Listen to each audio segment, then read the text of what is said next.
is franchising for you? There isn't a 100% guarantee of success. There are even McDonald's stores today closing down in different parts of the world. Franchising really requires a commitment, a sacrifice. It usually requires discipline, a change of lifestyle. Sometimes a change of lifestyle is actually the trigger and what people are looking for, to be a little bit more independent over their own income and their future. But it also, a lot of times, means a lot of long hours and a lot of responsibility that you would not have had being an employee. It is a long-term commitment if you want to stay. You need to really be ready to work harder than ever. I love the stories of people go, yeah, when I retire, I'm going to open up a small cafe. And in the back of their head, they're going to be sitting down drinking coffee all day before they realize that they're standing on their feet 18 hours a day, making sure that their business is turning over a profit and a margin. So there's things that you really need to look at. You need to be, ready to do big things and small things.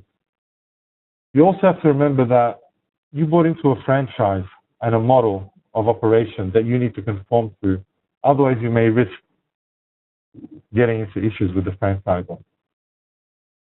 Also, it's a big advantage if you're already a good people person, but you need to be ready to maintain really good relations with people at different levels, from employees to customers to suppliers and to the franchisor themselves.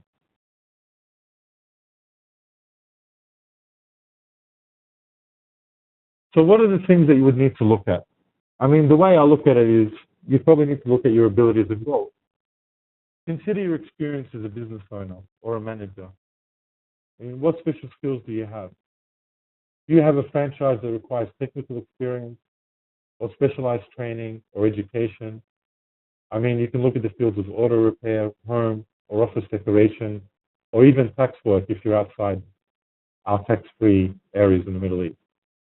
And then look at the kind of work environment routines you prefer. Will you run the business yourself, or do you plan to hire a manager?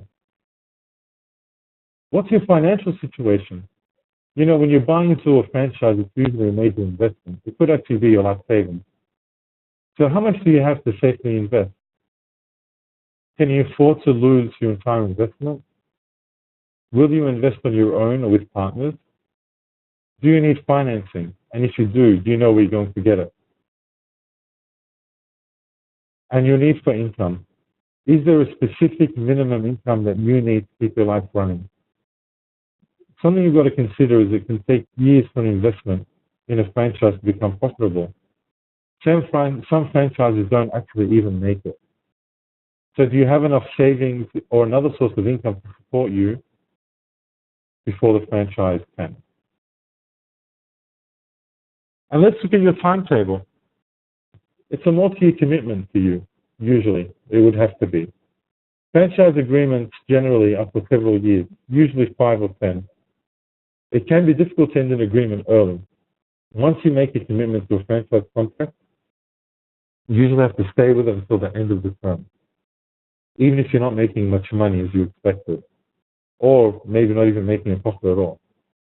So how long do you want to stay in one location engaged in one business? And then another important thing to look at is what's your comfort with working under a franchisor's control? As a franchisee, you're a business owner, but you don't really operate independently, do you?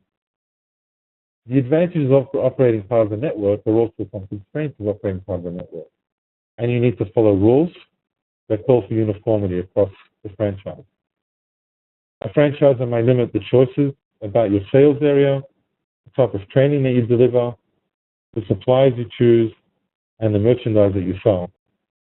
You also have to pay for advertising fees, and you usually have to buy or lease from suppliers that the franchisor chooses for you. So exercising creativity is an important thing for you. That could be one of the factors to consider if you'd really be comfortable working with a franchisor's control.